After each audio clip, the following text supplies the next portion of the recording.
Three sisters with stories to tell. Books in our hands, we know them well. Flipping pages where dreams dwell. Chapter one, here you go. Turn the light, let the words flow.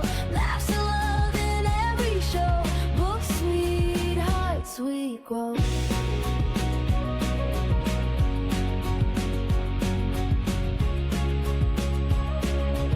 All right, welcome back to the next episode of The Housemaid. I think this is part three of the series for us, but we're still in part one of the book, technically. We do get into part two, though. I would say that part two is definitely shorter than part one. So Yeah. Yeah. Yeah. So I guess we'll jump right in it. Do we want to do a recap or do we want to just jump into I prepared a recap.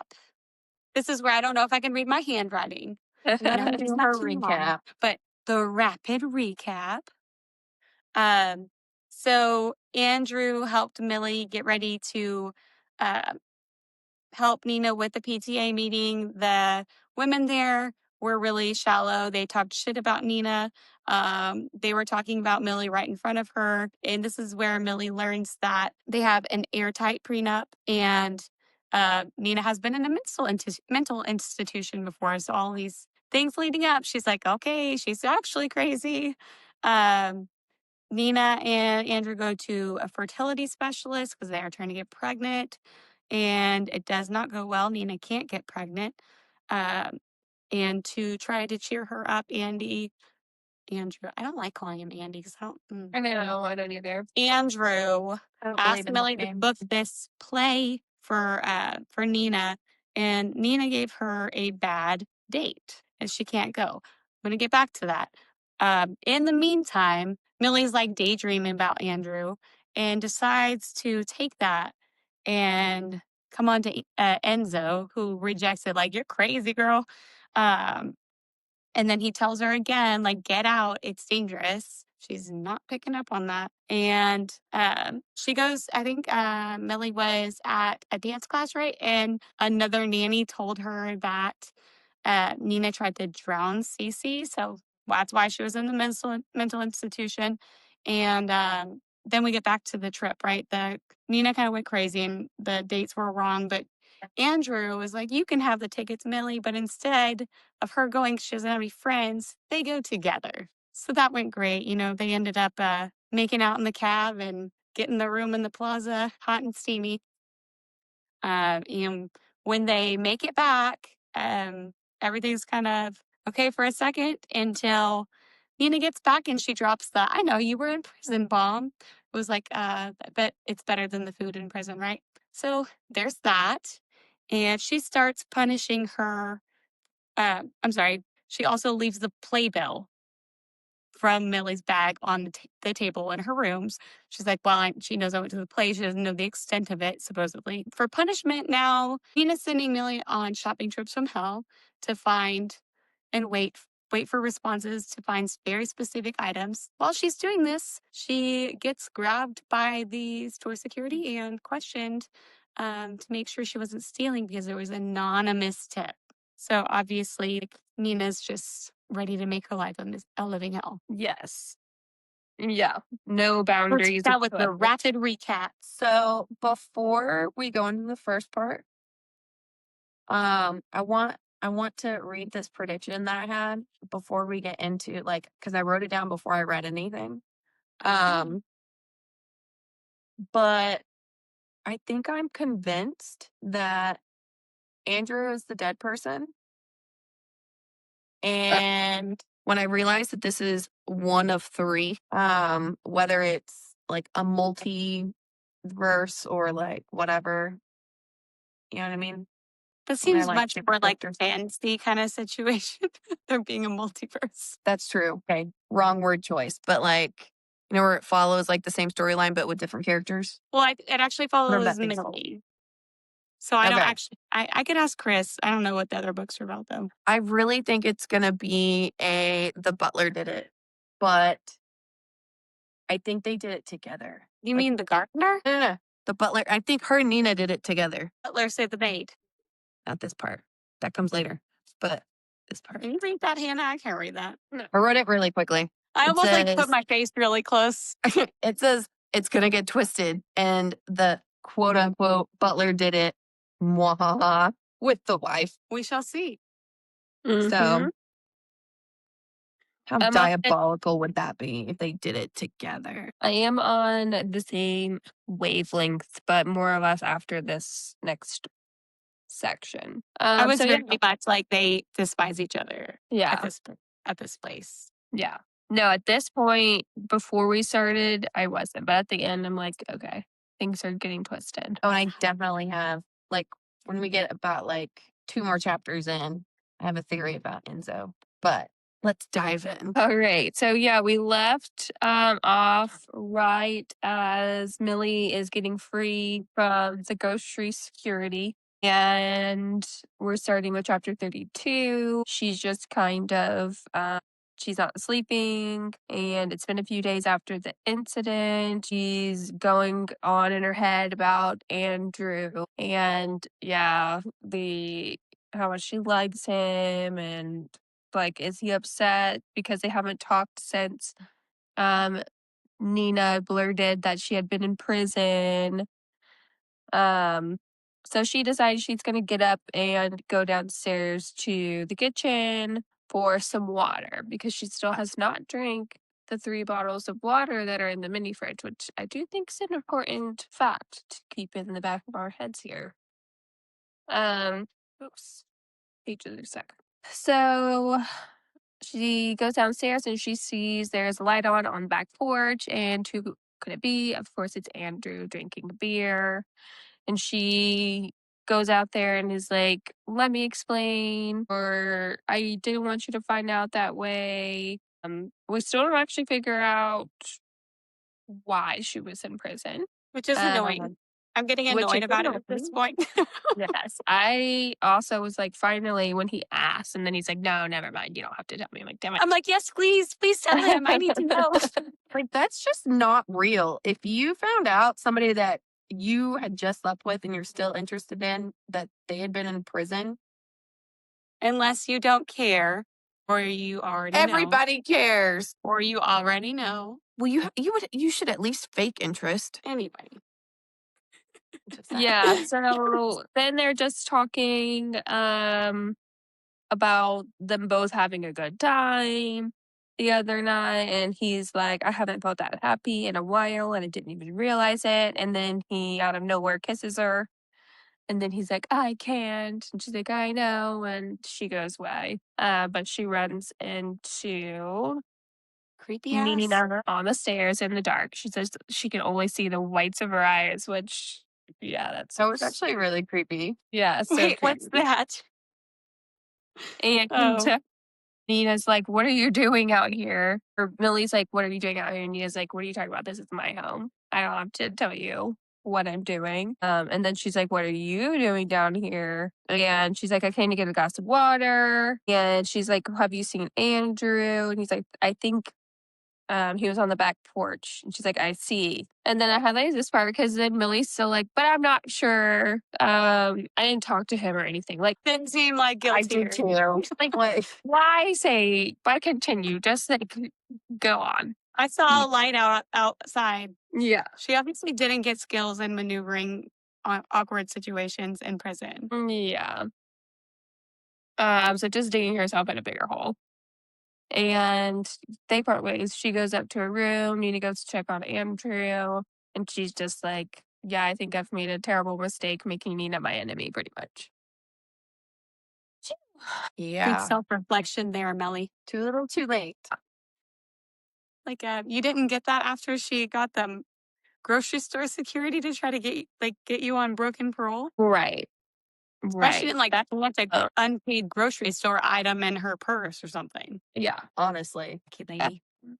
So yeah, 33. Millie has the day off. She's just going to a park and to read on the bench. She comes back home and Nina is just sitting on the sofa in the dark, not doing anything, just sitting in silence. Millie's like, "Is everything okay?" Nina's like, "Not really." And then she's like, "What is my clothing doing in your closet?" This part's Which I told crazy. you guys. Like, I told you she was going to do that. Like, this bitch is Yeah. crazy. Now it makes me feel definitely not better about the thing on disgusting. the back, but it's still like weird. It doesn't match. So. Yeah. Yeah. So Millie's obvious like, "What are you talking about? You gave me those clothes." And Nina's like fighting her about it, like we've seen her do. She's like, "Why would I give my maid thousands of dollars of clothes? You're crazy." So they're arguing, and then Andrew hears and he comes down and it's like, "What's going on?" And he's like, "Millie stole from me. I'm calling the cops." And Andrew's like, "Chill out. What's like, can I have a second or whatever?"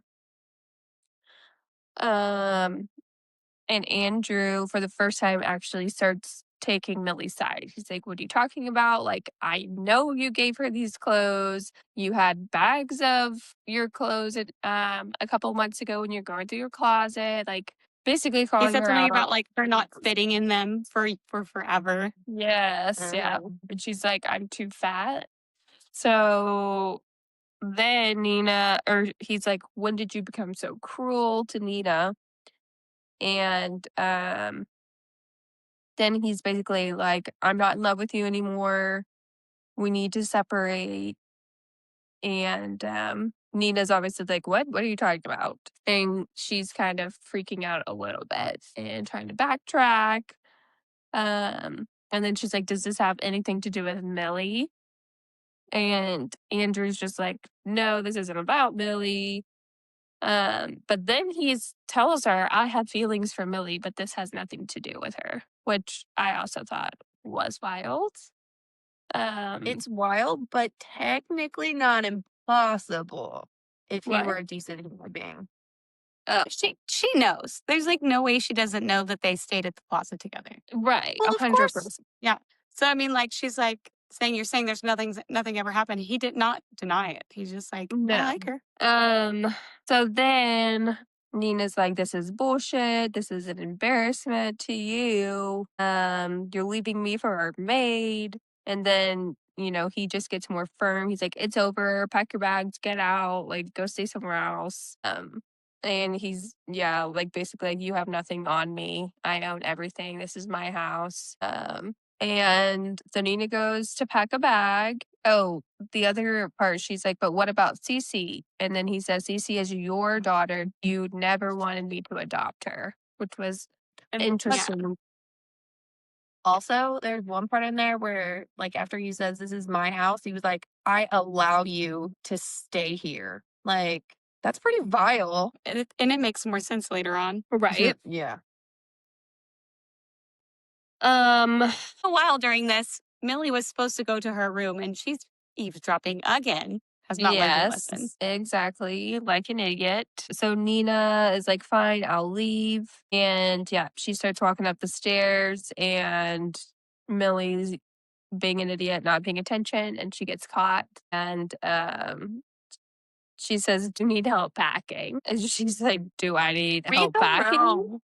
No, I don't think so. She's so stupid, I swear. Like, her sense of self-preservation was, like, never founded. Yeah. Like, it just skipped all the genes. So then Millie's talking to Andrew while Nina's packing a bag, and she's like, "I'm sorry. Should I go?" And he's like, "No, I want you to stay.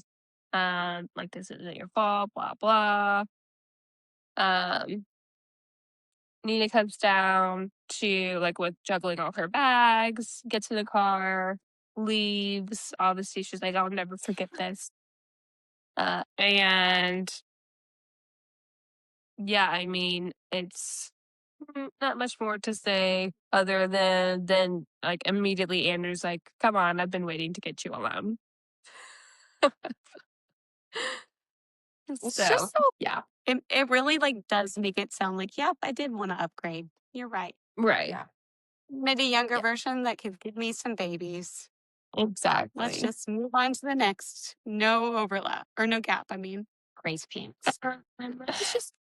It's just wild because, like, they just went to the fertility specialist, maybe a month ago. So not that long ago, he is seriously considering having a child with this human being. So that's one thing. But now it's same night of, he kicks this lady out and walks up to you immediately and like, now you want to sleep with him? Yeah, but she's been Like, desperately like thinking about him, so she's not gonna say no. mhm.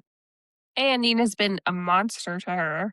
So, like, she's like, thank God, this lady's literally crazy. She just tried to say she didn't give me this whole bag of dresses and was going to throw me in prison. It's just, how do you not track the timeline?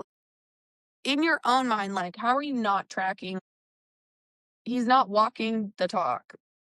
You know what I mean? Like, he sounds Talk like the this. talk, walk the He walk. sound Do you talk the no, walk? but like, Walk the talk? you can walk the talk if you do what you say, like if you are behaving in the same way you're speaking. And he's just not. Like, he's making himself sound like such a great human, but then like if you actually pay attention to his actions, like he's doing shady, creepy shit. No, they all suck. Yeah. Like every person in this book is shitty. Yeah. Yeah. Enzo's the only one that's coming through for me so far. I know, Right. and he only He knows doesn't 4 speak words very of much. English. Yeah, exactly. Oh my God. Okay, I'm Um, off my soapbox. so yeah, 34, they wake up the next morning in the guest room together. They're just like, I love waking up to, oh, he says, I love waking up next to you instead of her. What a welcoming good morning sentence is all I was thinking. See? For Uh, positive to my previous soapbox. but yeah, Millie's going on in her head like Nina never deserved him. And, I appreciate everything he does, blah, blah. And she gets up to go make breakfast, and he's like, don't even think about it. Like, you basically going back and forth, like, you're not the maid anymore. You don't do anything here. Like, take some time to figure out like your next move. But like, this job isn't it anymore, so that they can have a real chance at their affair. And he's like, You have maybe to it'll end up read being what permanent. yeah, I literally wrote "ooh." Like, it's just so slimy. Yeah. Like, I feel like his hair should be greased back and he should be wearing like a 1920s like super suit. Yeah. So he goes off to a meeting, and she, lays in bed for a while. She's getting these calls from a blocked number on her phone, and she's not answering it, assuming that obviously it's Nina calling her. So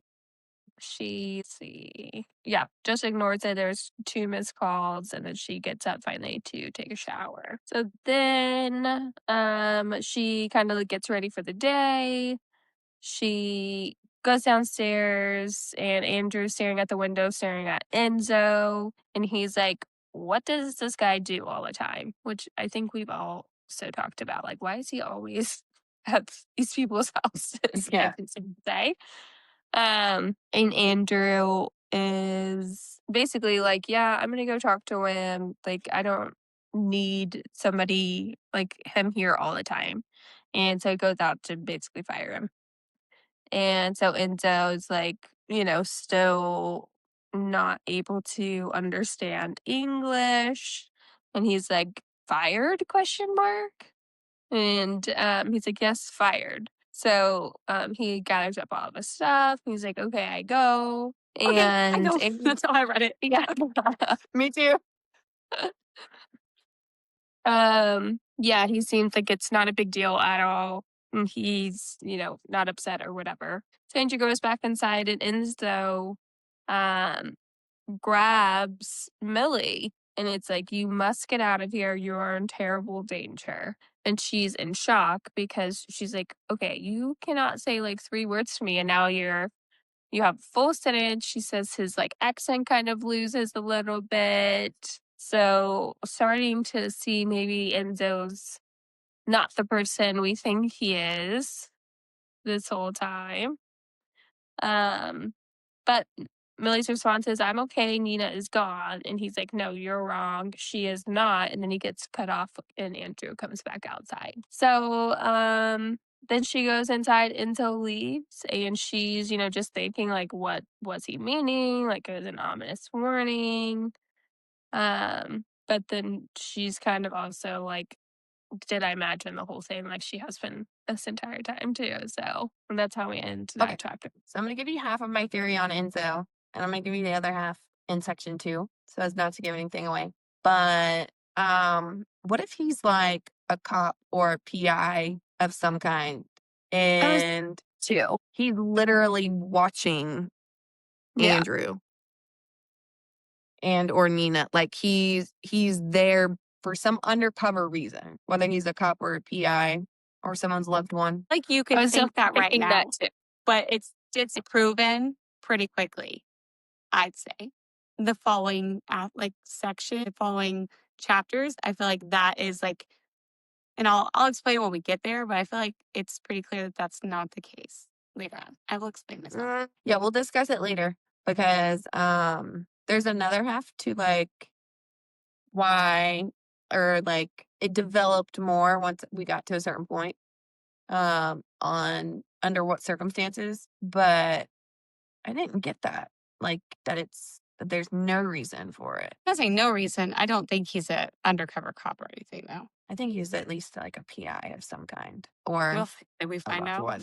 Yeah. I don't know at the end of this section, so I don't know.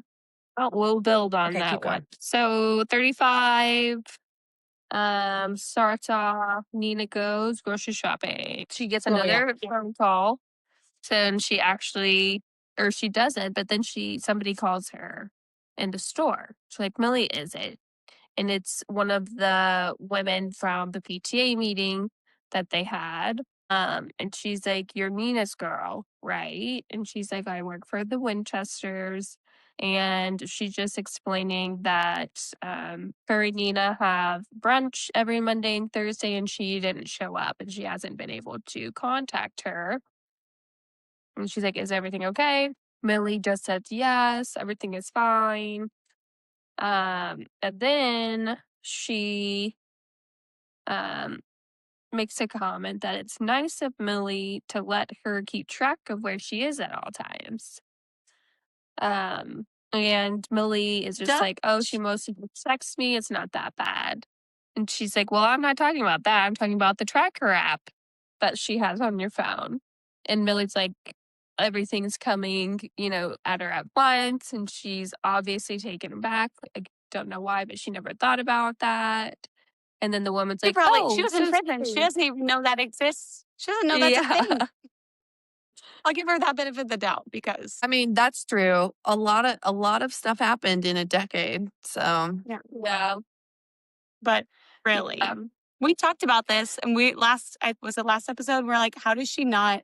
We were like, she's definitely tracking her phone. She knows exactly where Right. she's Yeah. been, I'm glad we Yep. were right.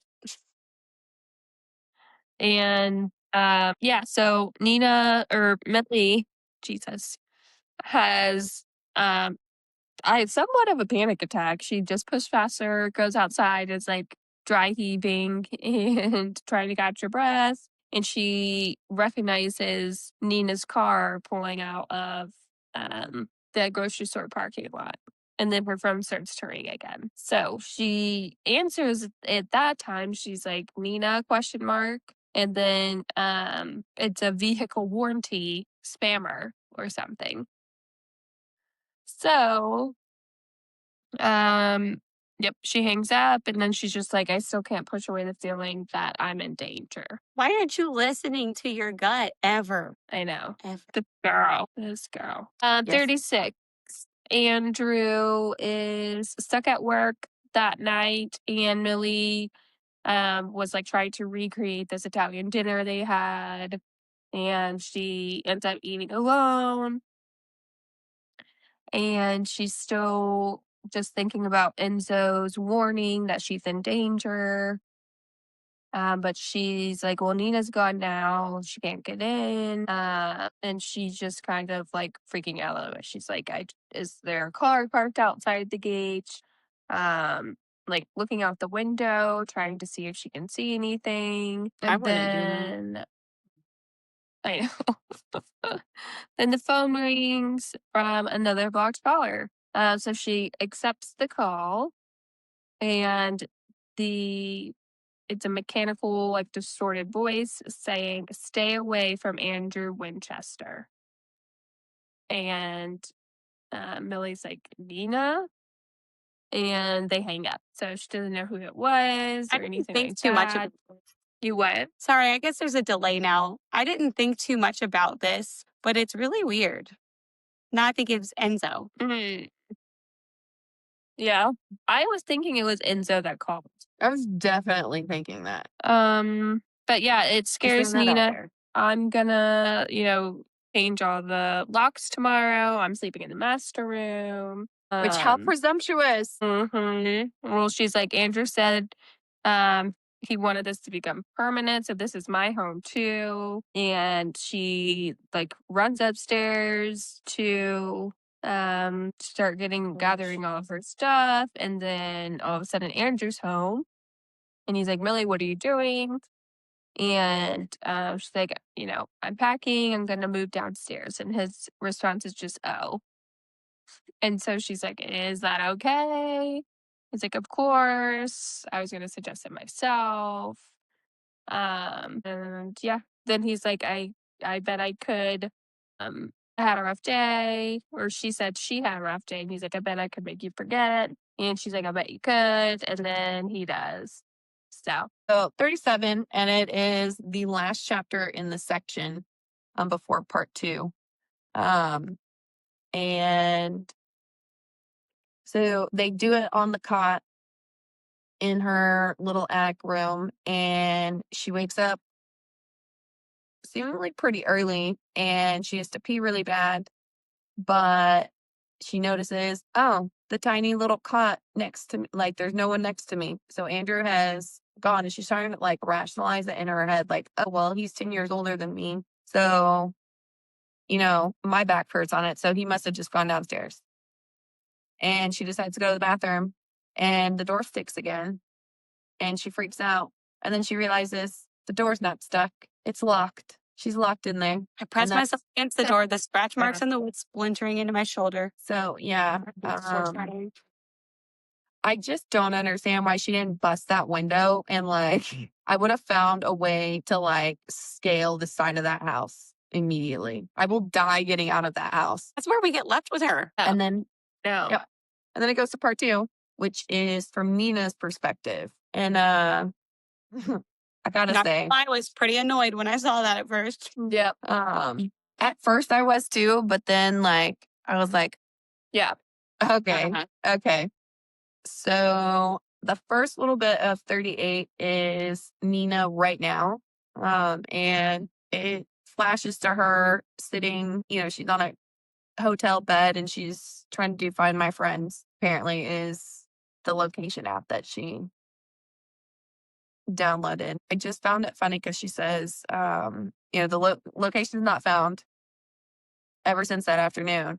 And she must have figured out I was tracking her. And she's like, smart girl. And I was like, Not smart enough. And so she has this photo of Andy, and she burns it. I thought that was pretty nice. But it says she found one other object inside her purse and dropped it into the pocket of her robe. But never mind. Ignore that. You can cut that out because my brain just froze. But anyways, so after she burns the photo, she's smiling, which I picture like a maniac, and thinks to herself, I can't believe I finally got rid of that asshole. So you're like, okay, this is where our previous conversation is like, Yeah. now let's hear the details. On my little sticky, I wrote, fucking diabolical. Like, this cuckoo lady set Millie up so hard. Like, as soon as she said that, I was like, oh my God, she literally found the perfect person. Yeah. To like steal his attention. so that she can get out. Mhm. I love that it goes into like self-help guide I know, kind me of too. layout. Yes. You have to read all of those. Yeah. Okay. So it is her self-help guide is titled How to Get Rid of Your Sadistic Evil Husband, a guide by Nina Winchester. Step 1, get knocked up by a drunken one-night stand, drop out of school, and take a crappy job to pay the bills.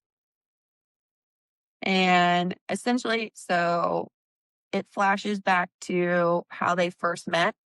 And right after she had Cece, she was working as the receptionist for this higher up in Andrew's company.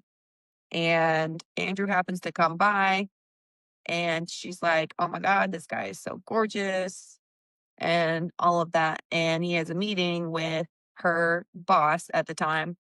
And it's getting close to lunchtime. And I think she says Cece's only like 2 or 3 months old at that point. So she's still pumping. And, you know, any moms out there, I'm sure Christy can agree that when you got to pump, you got to pump like. It's going to come And out what it needs to come out. yeah. And she even talks about like, I cannot think about Cece right now because if I do, I'm going to start leaking. Like, Happened to me. but her boss is like, oh, I need you to bring me that file. So she prints all this stuff out. And by the time she prints this like 50-page document and walks into the office, they both turn around and are just like staring at her like, what the fuck?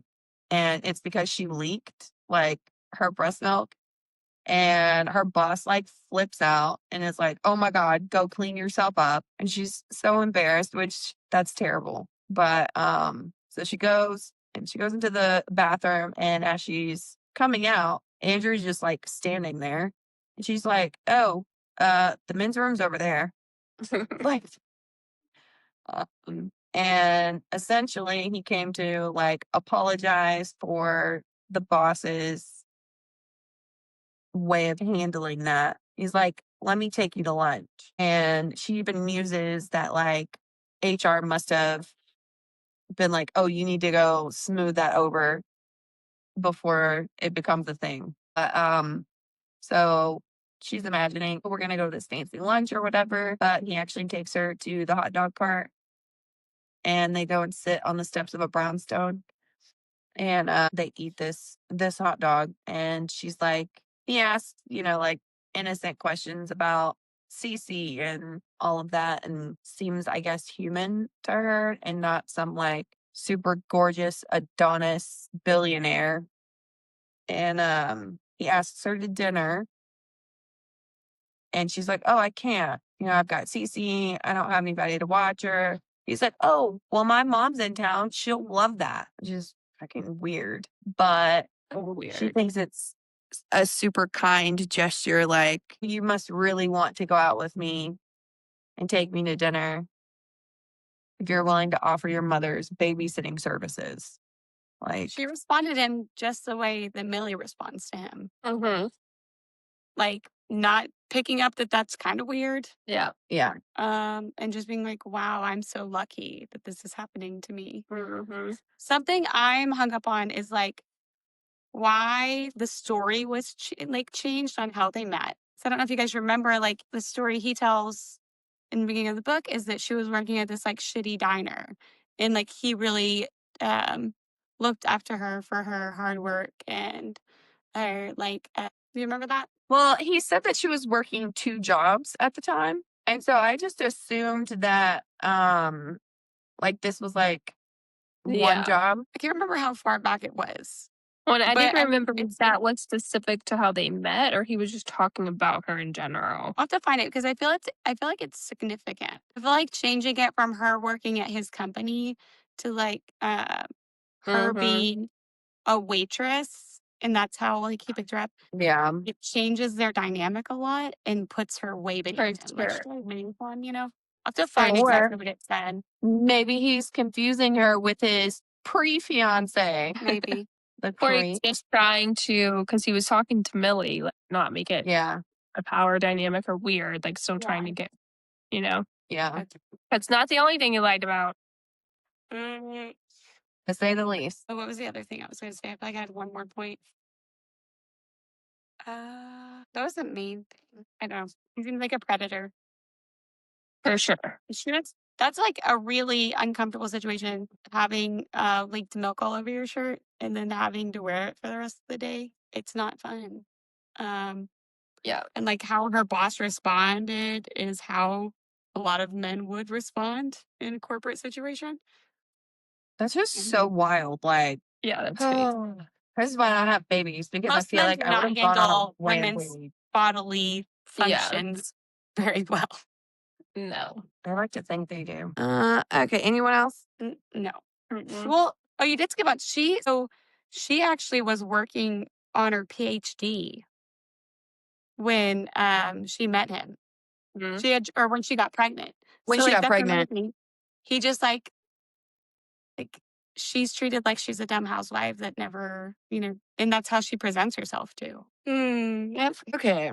So, chapter 39. Step 2. Naively marry sadistic evil man. And it doesn't really go into any of the details about, their dating life, but she does confirm that it was, a fairly short dating scenario. And he does bring up that he was engaged with this Kathleen person, and she muses that, like, oh yeah, the days leading up to the wedding, like, I'm still trying to find anything wrong with him. There, like, nobody can be this perfect. And she contemplates reaching out to Kathleen, and who apparently looks very similar to Nina.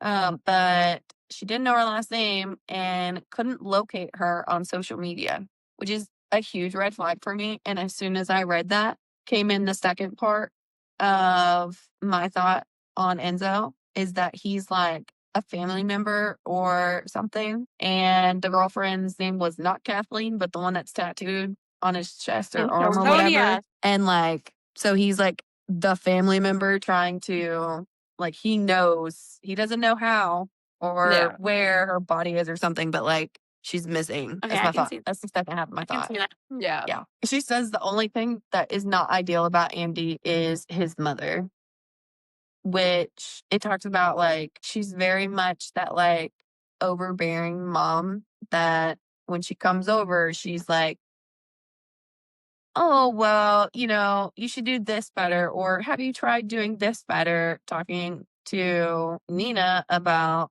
Cece, like, in very, like, passive aggressive, giving her mothering tips. And we find Or out that, moms hate that. yeah, You hate that from your mother-in-law. like, I hate when anybody tells me how to, like, breathe properly. Like, I can't imagine if somebody was like, I had a kid and they're like, well, maybe if you tried this, it would be better. Be like, get the fuck up out of here. Like, just leave me alone immediately.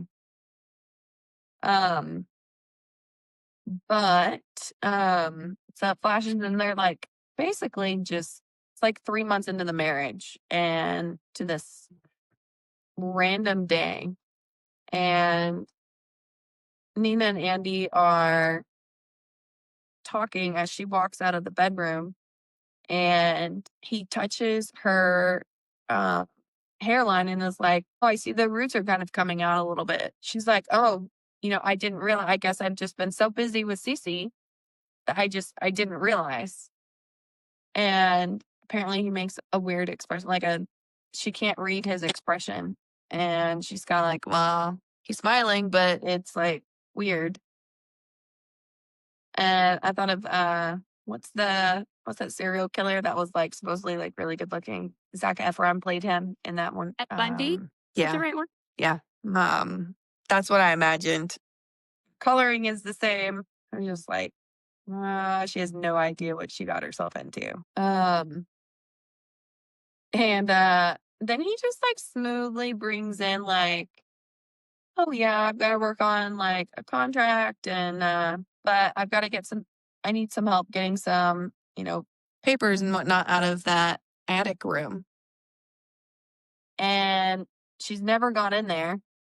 And he says that's where he stores all the all of his papers and whatever. It's just a storage room, and it's always been locked. And so they walk up there, and he opens the door, like he unlocks it, opens the door, and she's like, "Oh, this is a room. I thought it would just be junk and a full storage."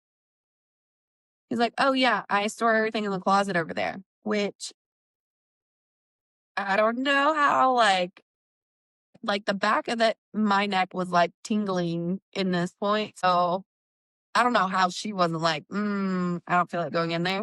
But so she walks over to the closet to look inside, and there's literally not anything in there. There's not a single thing in there except a blue bucket. Man, when I read that, I was just like, this is not good. This like all the alarm bells. And so she's confused, like, there's literally nothing in this attic. Like, what did he need two people to do? And then she hears a door slam. This is the moment where I was like, well, we misread Nina. Well, okay, I mean, here we but did go. we knew I mean, there was yeah. at least a 70% chance that he made this problem for Yeah, whatever but I also reason. still hated her guts. Yeah. She's crazy. I mean, man. it's still valid to hate her guts because she just tricked this poor little like criminal into taking this job and taking her place on the crazy train. Millie did not make it very difficult for her, okay? I mean, I don't disagree. I don't even like Millie. She's wild. So essentially she's like freaking out. She's calling out for Andy and no answer. And she's like, maybe it was a draft, even though the window is painted shut, but okay, cool. She's like, maybe he just didn't hear me. And she ends up hearing his footsteps like walking away. And she's like, I don't understand why he's like not answering. And so she starts freaking out. She's trying to figure out how to get out of here. She's trying to get the window open. But it's not moving. It's not wiggling. It's like glued in there basically. Like that she tried to rationalize it. Like, was he walking down the stairs and he tripped and fell and now he's like lying, bleeding out at the bottom of the stairs? That's where my brain would go to. Like, oh, this was all. She has no reason to think otherwise. Man, he must be in really big trouble if he forgot that I was up here. See, I'm not an optimist like you guys apparently. So, and they keep saying this window is painted shut, but I don't know that that's all it is. I feel like it's probably like screwed shut from the other side or something too. So she goes back to pounding on the door. She's calling out for him. After a while, she goes hoarse. And what does it say? Like 30 minutes later, she's like, how has he not noticed that, like, I haven't come down from the attic? Like, even if this was innocent and he had walked downstairs or whatever and didn't realize the door shut behind him and got stuck. Like, why has he not come looking for me yet? And then all of a sudden, like, he's like, Nina? And she's like, oh my God, thank God, he's coming to save me and get me out of here. And she said, didn't you hear me screaming?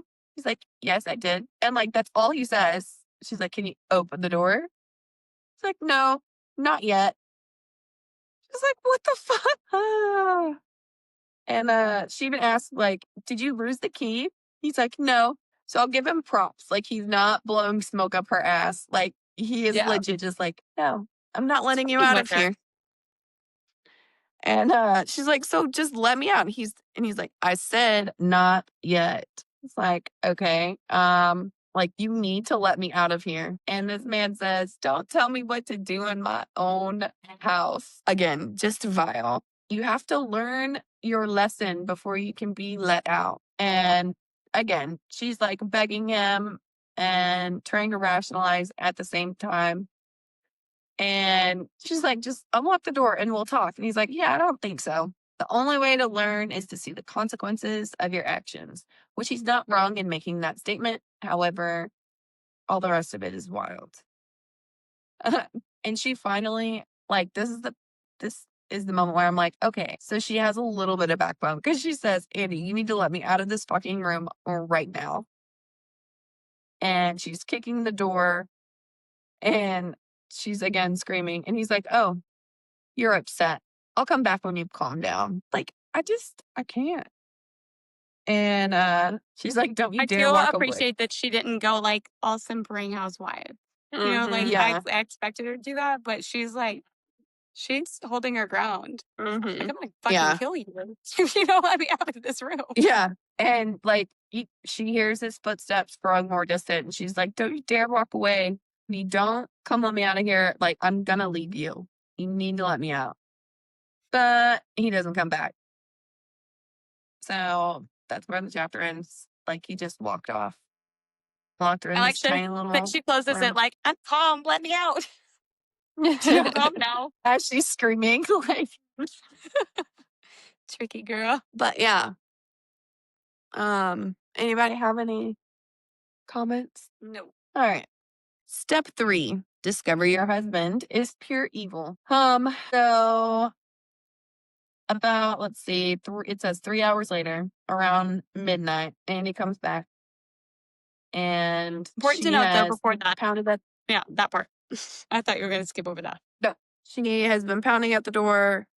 She has scratched at the wood to the point where she's got splinters under her fingernails, also known as the fingernail marks that were brought out early in this book. And we were all like, no, get the fuck out of there. Now we know exactly how that happened. And then, and she's even like, maybe the neighbors would hear me, but clearly not.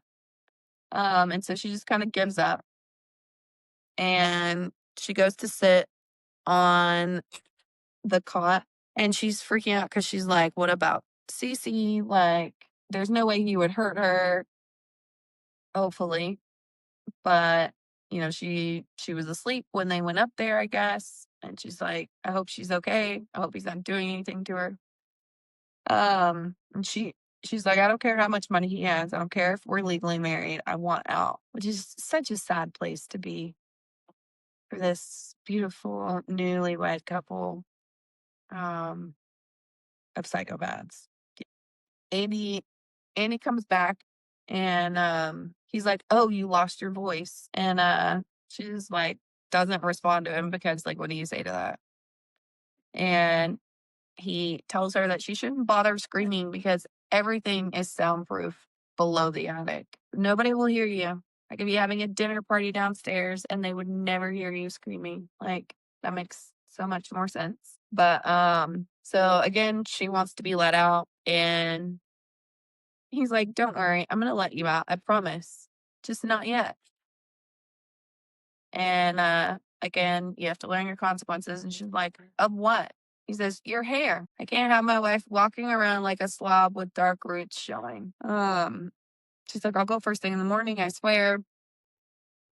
But he doesn't really respond to that. He's just like, "I'm gonna go to sleep now. You just hang out, and we'll talk in the morning about your punishment."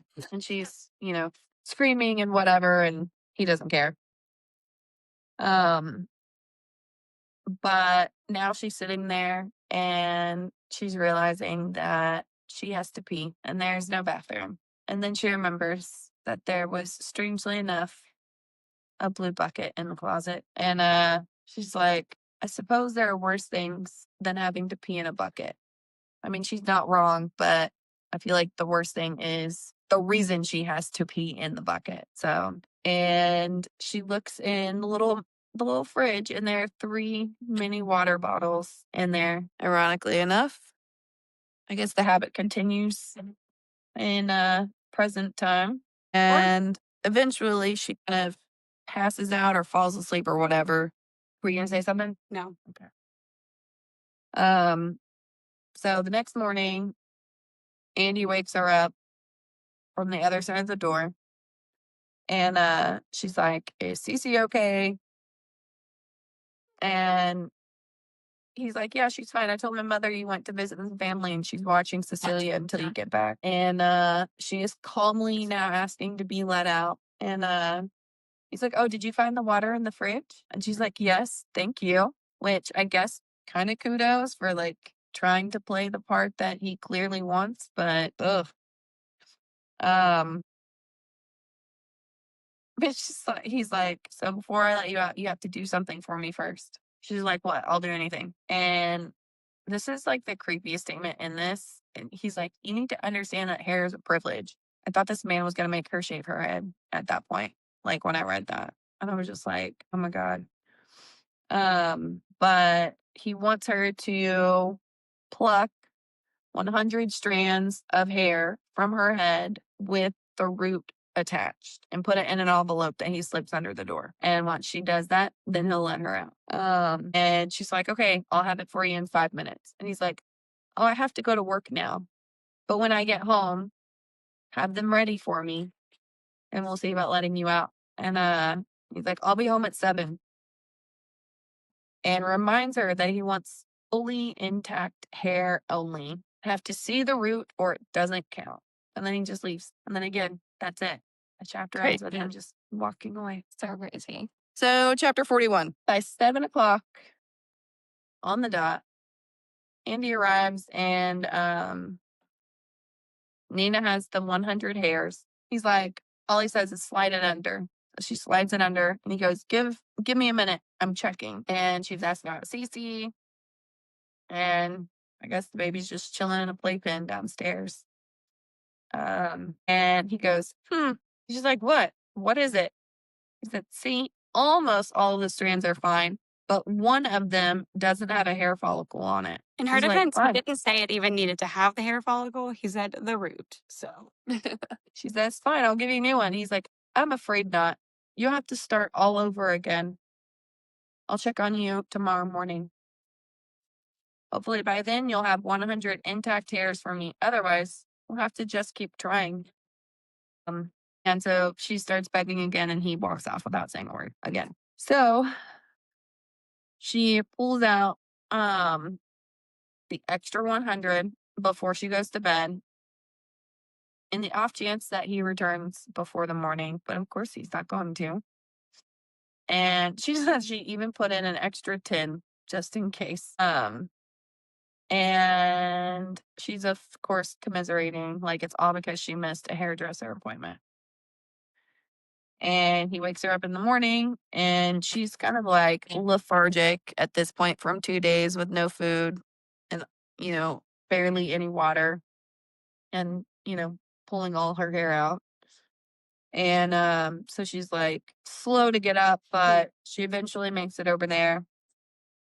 And like as she's trying to get over there, he's like, I'm afraid I can't let you out unless I get those hairs. So now she's like probably kind of panicking. I would assume like the adrenaline is really kicking in on top of the fact that she's dehydrated and starving.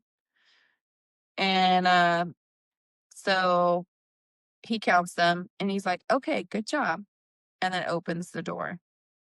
He's dressed in a suit, ready for work, and brings her a big glass of water and a bagel. And like, she's like, I know I should throw it in his face. I really do want to, but I don't think I can get out of this room if I don't eat and drink something. So she drinks the glass of water and is trying to eat this bagel.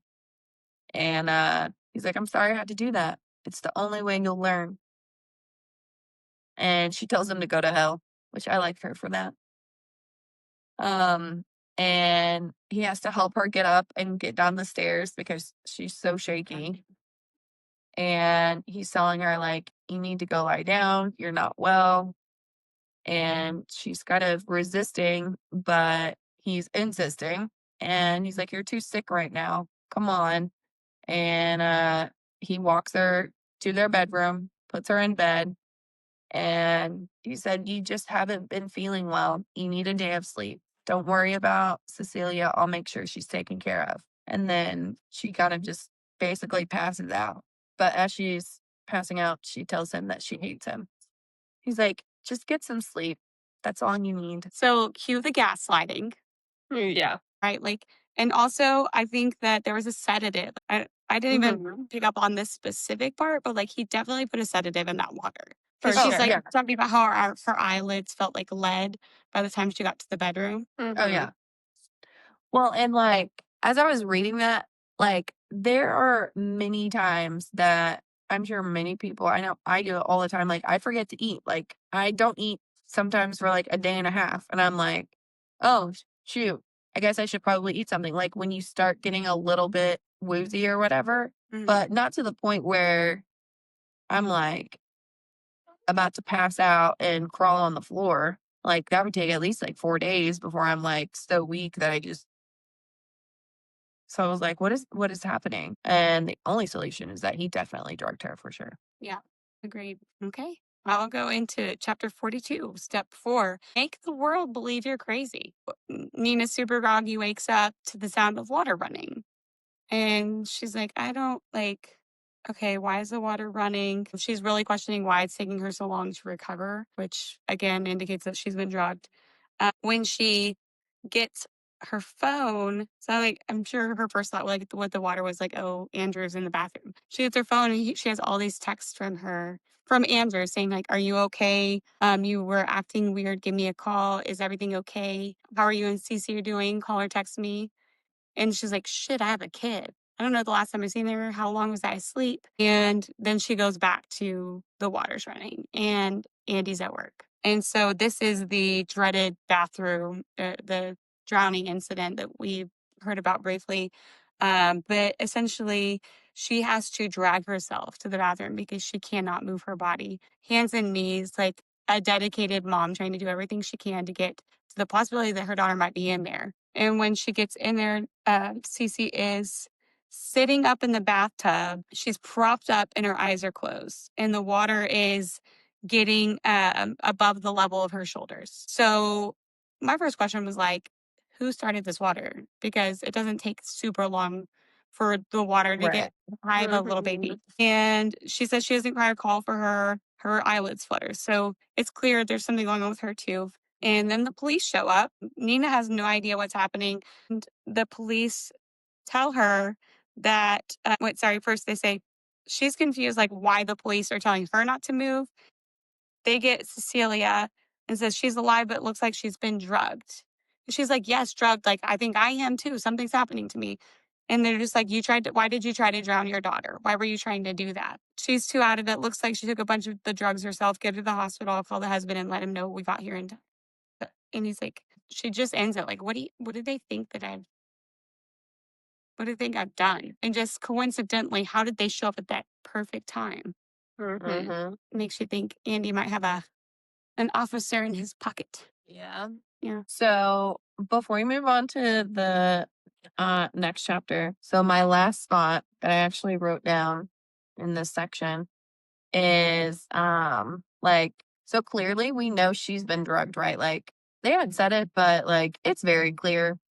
And especially with his psycho tendencies, we all know it's his fault that she went to the cuckoo bin. But what if she freaks out about like the peanut butter with Cece? Like, what if he had drugged their food or peanut butter at some point? Like, not necessarily yet, but like later on. And so she's just like You missed terrified. something. Yeah. They talk about peanut butter in my section. I'm aware, but this Okay. was my Oh, this was your thought at that point.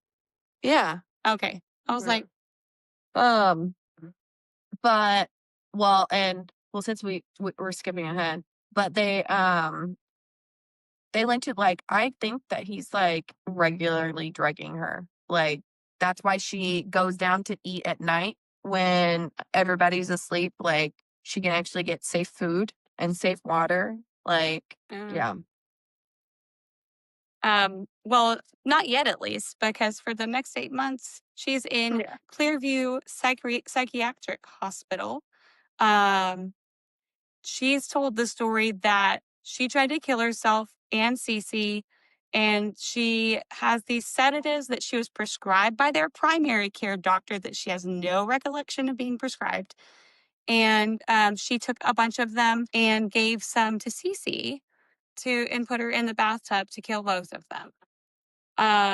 And the doctor says that he thinks she has major depression and delusions.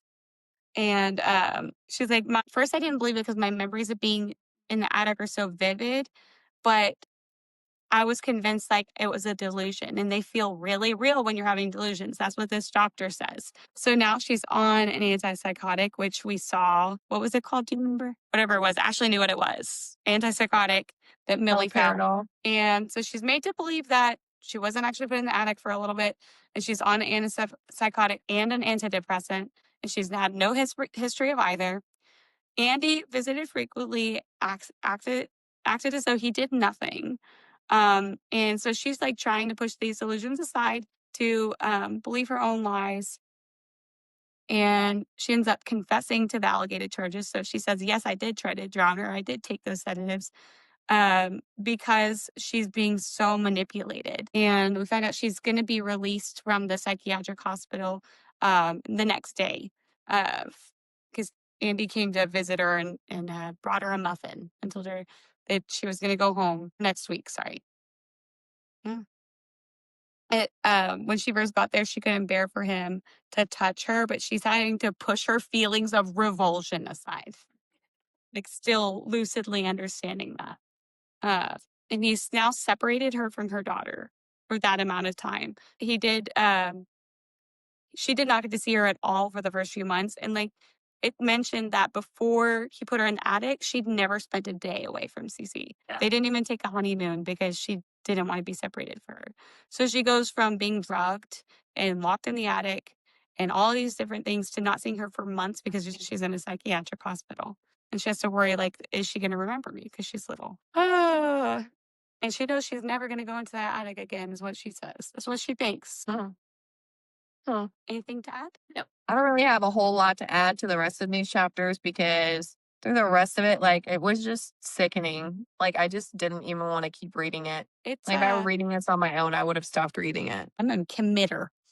Yeah, no, me too. I'm not. I'm I like, have I didn't know no what's going to happen in the problem. next 80 pages. I can honestly stop in the middle of a sentence and never look at that thing again. Oh my God. I've never DNF'd a book. Yeah. So we go into Damn. chapter 44, and Nina is now seeing this psychiatrist, Dr. Hewitt, that was recommended by who but her mother-in-law. So he must be the family psych, and she has to go there 2 times a week. For 4 months, she's been doing this. And she's now talking to him about how much she fears the attic. And we find out that the police did go investigate this after her allegations, and it was a freaking storage room. And I guess they did not see the scratches on the door because how do you not know? Yep. It just had boxes and papers in there. And so she's now like even more convinced that like her brain chemicals went haywire and her thinking that happened is insane. Who would do that over a hairdresser appointment?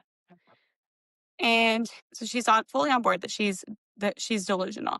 Doctor wants her to try to go up there to get over the fear. Something I liked finding out is that Cece, the dresses, it's like not Nina, Yeah. which I was kind of surprised about, that it's the mother-in-law and that Cece hates them. And she just doesn't say anything because she knows her mom's going to get punished if she does. And Nina, I don't think Well, it said that. Well, I think I skipped ahead saying that, but she's not allowed to really be left alone with her daughter at this point. But I put the frilly dresses, but I feel like I skipped something, but maybe I didn't. Well, I think when they're coming home from the appointment, so maybe it's like the next page, but Yeah. when it talks about because the mom is there watching Cece. Yeah. I have it. And okay. Yeah. When you get to there. Yeah. And something else is that his mom dresses in white, all white. I made a note of Mhm. that. She dresses in all white. Her hair is perfect, thick and healthy. She's well preserved and flawless. And like she mentions she's never even seen her with so much as a loose thread on her sweater. And so like obviously like Andy has some kind of like mommy complex, and he's trying to find the version of his mother that will get his mother's approval. And Well, and I think like it started out as the mother-in-law being the driver of like the frilly dresses and whatnot. But I think once she realized that like he needs like the mommy figure, I think she full on embraced that, embodied it, and she decided to start wearing all white. She was buying the little frilly dresses. And that's how she was able to get away with telling him, like, no, I think you need to go to bed. You have work in the morning, don't you? And like, he clearly isn't taking her up to the attic because Millie's there, right? But like, it's like she embodied his mother over the course of those 10 years. Yeah, And, because she and had it like to avoid appeased going to him. the attic. Yeah. Well, right. No, hey, I'm all here for it, honestly. Like, if it gives you a little bit of that control back. But I think, like, the more we find out about the mom, I'm like, I think she was really trying to just, like, become his new mom so that she wouldn't be, like, tortured. Yeah, absolutely. She wants to For sure. she wants to fit his perfect image of a woman so that she doesn't have to be locked in an attic. Yeah. Um, Men and their mommy issues. as Evelyn, mom, is leaving, she says that lights were left on upstairs. She doesn't say Nina left the lights on upstairs, but Nina says I did it. So she gets scolded for wasting our planet's resources. And of course, she's like, it's fine. Like, she's going to leave it at that. We're all good. They eat dinner. Everything's fine. They have like a sweet noodle on the face moment. And after dinner, they put Cecilia down and they decide she's going to go try to get over her fear of the attic. Crazy. Yeah. Great Just to- idea, Nina. it was directed at Andrew. His mom's like, you left the lights on. The 'cause lights, right? Millie wasn't there or whatever. So it was definitely Andrew. And then Millie comes in just to like save him. Oh, Nina, with yeah. everything. Nina. Yeah. Oh, Because yeah. it says that he like, what was I going to say? He like seeks his mother's approval. Yeah. Yeah. And he gets embarrassed. Like, his face turns red and Yeah. whatnot. Yeah. When she's like scolding him. So after everything, she does that. Yeah, okay for me to go on? Mhm. Okay. So chapter 45, step 5, find out you're not crazy after all. They get up to the attic. She's nervous the whole way up, creaky dark stairs, and they go to open the door, and it's pitch black in there. Remember, there should be a window that has a little bit of light in, but it's pitch black. And she goes in there, asks Andy to turn the light on, and he has installed these ultra bright lights that are almost blinding. He boarded up the window, and the room is back to exactly how it was when he locked her up in there before. And she has, remember, deluded herself into thinking that she was delusional. Or it's been like she's been gaslighted to the point where she does not think that that actually happened to her. And Andy slams the door and locks her in. She has to either choose to be in the dark, complete darkness, or sit there with the ultra bright lights on because there's no middle ground. And essentially, it's just like, this is your punishment. And he says the same thing, like lights, privilege. My mother's noticed before that you failed to turn off the lights. Did you know in other countries there are people who don't even have electricity? So this obviously wasn't a last minute thing. Like his mom had mentioned it before, or he mentioned it, or him and his mom are in on this shit because he was prepared for this light situation that Nina had not been made aware of until Well, I today. would he did that day, like while she was hanging out with Cece, he went up and did that. Maybe, but it sounds like they ate dinner and then they went straight up there. Like, because they asked the mom, like, do you want to eat with us? We picked up food on the way home, ate dinner, and then went up there. Yeah. That's So kind of how I read it. Yeah, like it had to have been like planned out beforehand, unless he got, just had those hanging around. So that was all same day. Shit, he may have like a secret little storage closet somewhere full of all these ridiculous ways to Just like in turn case that room into something stupid. My God. Yeah. He learned from his fiance what he needed to be prepared for. Yeah. Yeah. I mean, The she next says section at is the gonna be end, like, she says, so after I put Cece down for the night, Andy brings it up and I say yes. So that I was just reading it like Maybe during could have that time. done it That's whenever, maybe. I just don't know. Like, yeah. it I had to- mean, he did say that it could have everything happened. is soundproof below the attic. So she wouldn't have heard him doing anything if he was like nailing it in. But yeah, it's just very much like, she's like, this is really happening. Oh my God. Like, and he's like, what do you think? I think you're a crazy, sick asshole. And he's showing his true self, like his manipulation. He is being very forthright about it. Because he says, maybe I'm crazy and sick, but you're the one who was in a loony bin. You were trying to kill yourself and your daughter. The police saw you do it. You admitted it. And by the time they came here to check things out, this room looked exactly like a storage closet. And she's just like, oh my God, what the hell happened? And so, of course, she has to be disciplined before she can be let out. So that's the light and darkness. That's her punishment. And he's going to leave her there in the night.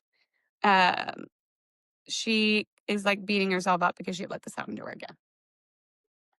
And I guess it's some kind of like, I don't know. She at least like has some validation because she's like, I'm not delusional. I didn't make all of this up. But she's left up there. She has 3 bottles of water again, and she's smarter about them. She's going to save them because she never knows how long she's going to be up there. She ends up getting one of the light bulbs unscrewed so she can like stand having some light on. And when Andy doesn't come back in the morning, she has to deal with it through the day into the next night. Then he's like set some ground rules. She can't tell anybody. He insinuates that he'll hurt Cece if she does tell anybody about this. Mentions it at all whatsoever to anyone. And if she does, then she'll be disciplined. So it's either I'm gonna hurt Cece if it gets really bad, like if you like try to go to the police or something, something just might happen to her. And he tries to gaslight her about her past life. He says like, this is for you. You need to learn these lessons because you had a dead end minimum wage job. You got knocked up by some loser who didn't stick around. And I'm just trying to teach you how to be a better person. He tries to gaslight her into like, I'm doing this for you. And she talked about her unscrewing the light bulb and she realizes he's been watching her. And he tells her that so apparently there are cameras in there. So it makes me think, are they still there right now? I had that thought too. Like, what was he doing watching Millie sleep, the creep? Yeah. And he kind of closes out the situation like, we will be a happy married couple like everyone else, and you will be the best wife in the entire neighborhood. And I'll make sure of that. Crazy pants. We were on to the last chapter of our segment tonight. And we're on chapter 46. Step 6, try to live with it. So now, fast forward, they've been married for 7 years. Anyone Nina gets close to is essentially scared off by Andrew, because he reaches out to them when she befriends somebody and says, hey, Nina's crazy as shit. If she tries to tell you this stuff, call me because I need to make sure like she gets help. So basically it's like a threat for her to have to go back into a psychiatric institute. And she is then like, again, talking about finding Kathleen. I think we talked about it a little bit earlier, but this is the part where she like thinks about trying to find Kathleen, but she couldn't find her anywhere. And she finally gave up trying. And then the other thing, she's like, she wants to murder him, but apparently he has plans to prevent it, like a letter that'll go out if he's killed suddenly, explaining that she was the one that did it. So she can't get away with any of it. So she's like, new plan, repel him. She goes into this like, be a complete bitch to him, which since he's a sadistic, he seems like he enjoys it. And she like lets herself go, gains all the weight, stops going to the gym. And now at this point, she has to go to the attic about once every other month. And sometimes it's more frequent, sometimes less. She's gone 6 months without it at one point. And this is where the dresses come in. So if Cecilia does something wrong, Nina gets punished. And the dresses are punishment, is what it says. So he purchased all of the itchy, frilly dresses that she hates, that other children make fun of her. She knows if she doesn't wear them or gets them dirty, her mother will disappear for days. likely naked, to teach her that clothing is a privilege. She's so scared that he might start punishing her that she just takes it. She accepts her fate. Um, and that if she tries to get away with them, Cece will pay the price. And then she brings up that she is allergic to peanut butter. So super fucked up. She's allergic to peanut butter, and he keeps a jar in the house to threaten the child. Forgot and will about that. sometimes put some in her food. This is why I said about the peanut butter earlier. Yeah. He keeps it. Sometimes we'll put it in her food as a punishment. And luckily, she doesn't go into like anaphylactic shock. She has that's a right. She rash. Yeah, a rash. So she gets super uncomfortable. It's insane. And so she's like, if I knew I wouldn't go to jail for it, this is where she brings up his contingency plans. She would just pick up a steak knife and jab it through his neck. Which, yeah, I get it. And then let's see. Which also explains Cece freaking out. Like, she's trying to kill me Because because, she is actually allergic to peanut butter. well, that Yeah. and like he's been doing that to her. But I It's wonder if she knows that he does that. You think she knows that he like puts peanut butter in her food, or do you think Nina only knows that? I think just because she knows about like her mom going away and stuff, because that's like the punishment of the dresses. Yeah, it's just so weird because like her interactions with him, she doesn't seem like she holds anything against him, you know? Well, But I it's guess probably Nina doesn't either, but learned. she's a kid. Yeah, like she's being manipulated just like her mom. Crazy pants. Yeah. I forgot this whole time that this is like in her head because she was still with this lady Suzanne, who she had a meal with. Yeah. And so they pull Fucking up Suzanne. to drop her off. And okay, so this is where my disagreement about Enzo comes in, like about him being like a PI or something, is because like it sounds like he's been in the neighborhood for a while, and like all the ladies are hot for him. Because Suzanne's like, ooh, hello. Like that's your gardener or whatever. And they're kind of just like ogling him. She mentions the name Antonia etched on his heart. And I don't know, it just doesn't sound like, to me when I read it, So- nothing jumped out at me like that. Like he's there for a purpose. It was just like he happened to get that job. Oh, no, And- it kind of like only solidified my thought of like he's a loved one or is hired by a loved one to literally like watch every tiny little thing until they can figure out what happened to the first fiance. Yeah, but she says like, he's the local landscaper who we hired to work on our yard a couple months ago. So it makes it sound like he was already working on other houses in the neighborhood and they hired him because everybody else was doing it. I don't know. That's how I'm like, I think it's just like he can't believe this is happening. So she's like, you know what? He can't understand me. So I'm just going to be like, I'm going to read exactly what she said. My husband's a monster. He tortures me. He holds me hostage in the attic. And he's like, ma'am. Nina, Senora, Nina.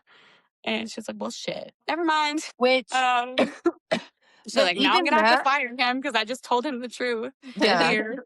but even at that point, like he clearly understands more English than he is letting on, Yeah. even at that point. Absolutely. So it's like there's definitely still something sketch. Yeah. She just like scurries inside, tries to pretend like it never happens. But they like, this is where it starts like the eyeing. Like now I'm like, he's a watchful eye. He's keeping an eye out for Nina. Yeah. And so whenever he was about to say, no, you don't understand, Millie, it isn't Nina. He was Yeah. going to say it's Andrew. And he didn't Yeah. get to finish that thought. Mm-hmm. No, yeah, crazy. Yeah, I also like am theorizing something to do like abuse with Andrew's mom or his like growing up situation, like learned yeah. behavior. Yeah. That checks. Like he was locked up somewhere when he wasn't perfect. Yeah.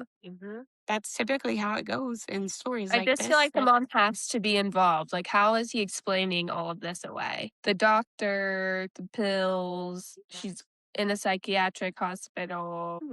Well, he also is like He has shitting so much money. money. Like, so he doesn't have to explain himself. He probably just Like, tried to. His mom, though, like his mom is Oh, yeah. definitely has to explain himself too. So I just feel like, No, it was probably her fucking idea. yeah, like she's I'm got to with be you there. involved or aware. Yeah. Yeah, and like, where's the dad? Yeah. I think the dad's dead. Yeah. Damn, Too bad. Like, yeah. because it mentioned something about him taking over his father's company or something. So I Yeah. assumed he died. Yeah, that Yeah. tracks. Awesome. Well, any final thoughts on this section? I just like we have a quarter, like 80 pages left, right? I'm just like, obviously we got to get back to Millie at some point. How is this going to wrap Yeah. up?